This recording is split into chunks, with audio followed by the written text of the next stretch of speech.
সমাজের সমস্ত ক্ষেত্রে রবীন্দ্রনাথ ঠাকুরের অবদান রয়েছে। আজকে তিরোধান দিবস, আপনার জীবনে রবীন্দ্রনাথ যদি স্মরণ দেখুন, বাঙালি যেই হোক, যে কোনোভাবে কম হোক বেশি হোক, সবাইকার রবীন্দ্রনাথ তাদের একদম কিছুভাবেই প্রভাবিত করেছে।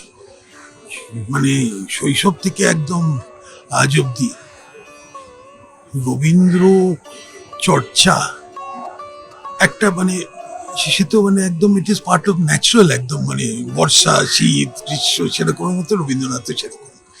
তো এটা তো একটা আমাদের কাছে মানে আধুনিক বাংলা বলতে রবীন্দ্রনাথকে ছাড়া যে চিন্তা করা যায় সেটা সম্ভব নয়।